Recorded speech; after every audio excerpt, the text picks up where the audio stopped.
Afternoon. So I'll be talking a bit on corneal neovascularization. It's rather a vague area we don't talk much on.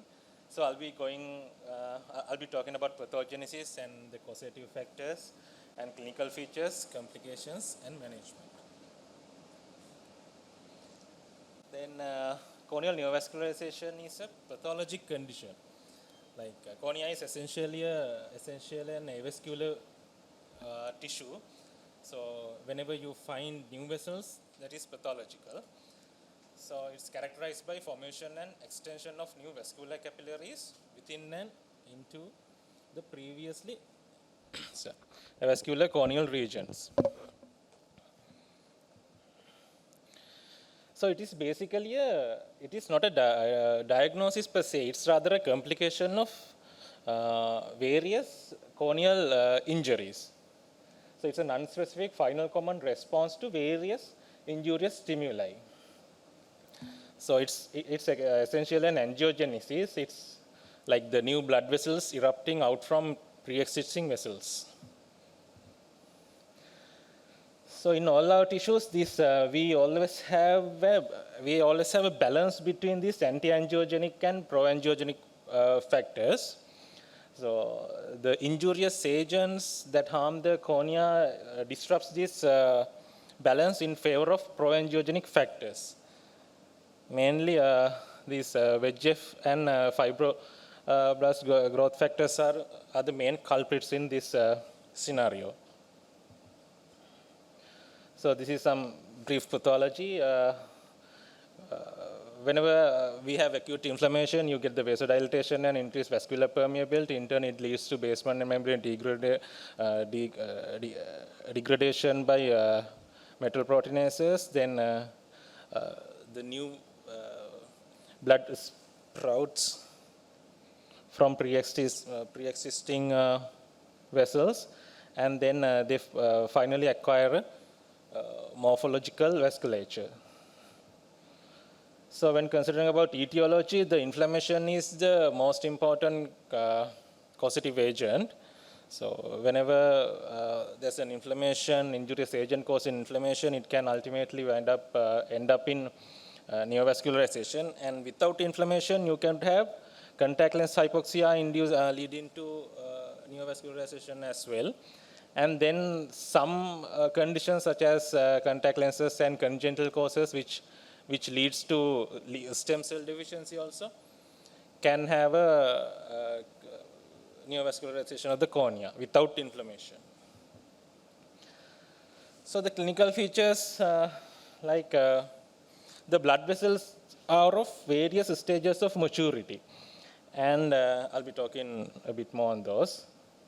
So when talking about maturity, the vessels can be young and very active, and then they can be old and active, and the vessels can be regressing, and also they can be leaking lipids. So these are some vessels, these are some baby vessels erupting just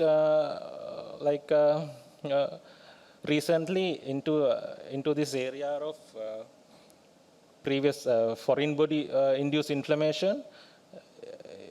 You can see these new vessels are just erupting. These are not baby vessels.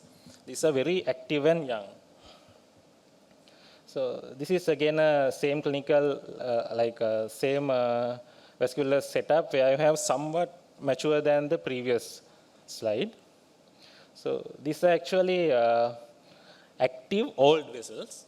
You can see these vessels have acquired these vessels have acquired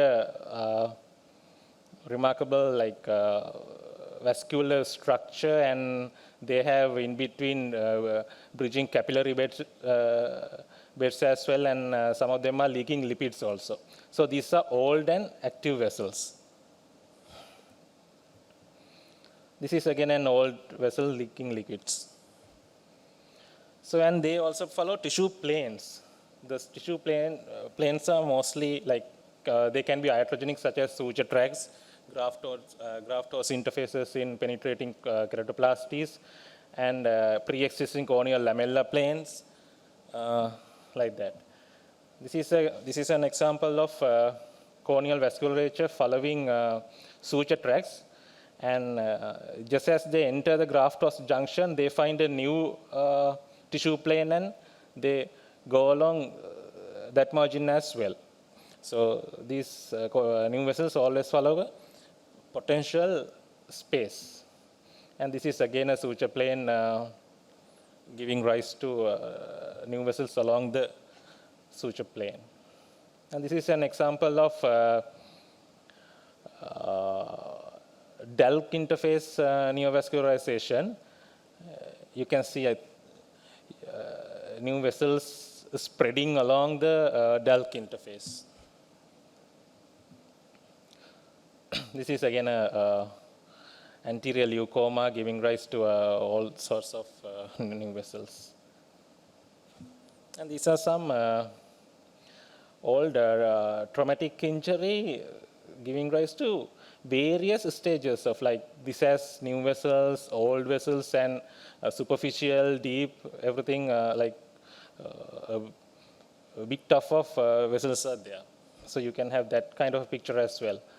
So this is just limbal stem cell deficiency giving rise to epithelial, at the level of epithelium, you have new vessels.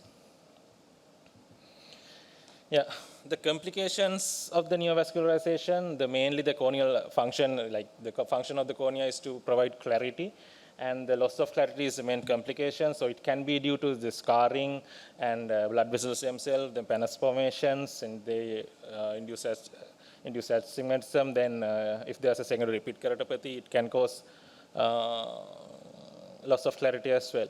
Then graft rejection in graft neovascularization is also a big issue. So how do you manage? So our principle, like I said before, the corneal neovascularization is not a diagnosis per se. So whenever we see this, we see that we have to treat the initial cause that has given rise to the new vessels.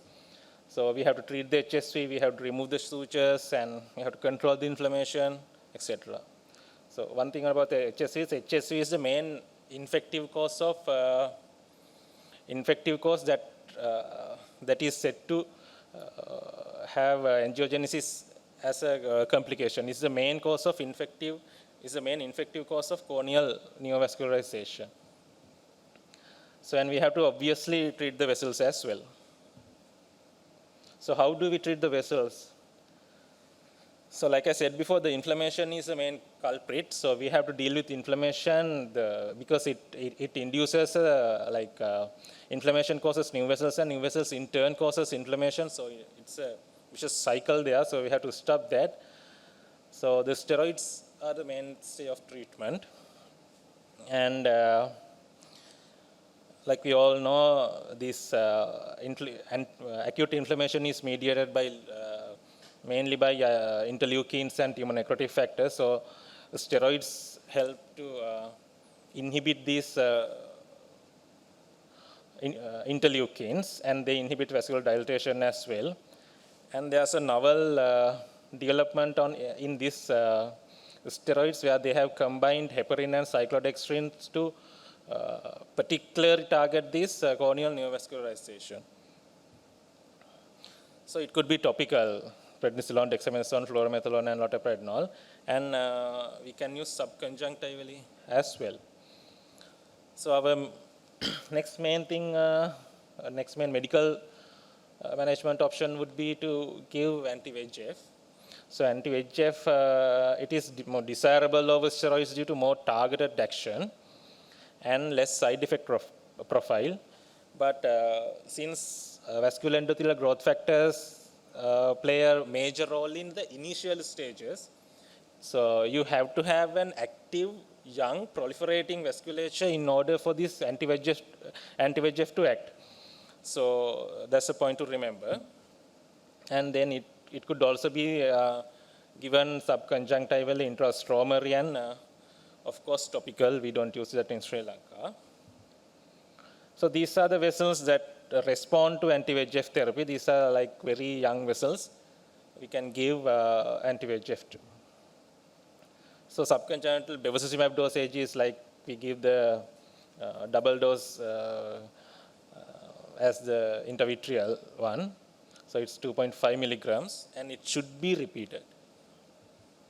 So intrastromal, again, we can give a very small amount, like we gave 2.5 milligrams subconjunctivally. In 1/10 of that dose, we can give intrastromally as well. So we can do organ-less occlusion as well. So in organ-less occlusion, we have to target the vessels, the vicinity of the vessels. We have to hit the spot with a very small spot size, and it's not really a high energy. You can like, and hemoglobin absorbs less energy, and vessels ultimately gets occluded. And these work on mature vessels. So this is an option. This is an option for mature vessels. But the afferent vessels, the arteries, do not respond to this treatment option that well, just as the veins, because the arteries are more deeply situated compared to veins, and these arteries are more thin, and they have a high flow. So because of those reasons, arteries do not respond to organ-less occlusion just as the veins do. And it can also, because of this collateral damage, it can also induce inflammation, and it can paradoxically cause more vessels as a complication. So you can do fine needle diathermy as well. This is a very effective modality of treatment. This works in mature vessels and very young vessels as well. So you can do this perioperatively, like when you're doing a corneal transplant on a more vascularized bed. You can do this perioperatively, and you have to use monopolar, not the bipolar. You have to use monopolar cautery. You have to preset the setting to a minimal level, and then jack up from that, and then you have to go parallel to the vessels. Like if the vessels is coming this way, you have to go parallel to the vessel. Like you have to insert the needle in the vicinity of the vessel, and then touch the monopolar cautery with the needle. And then in some cases where a tuft of capillaries are present, you can go in the perpendicular direction as well. So these are the options to manage new vessels. So that concludes my talk. If you have any questions, I'll be happy to take up.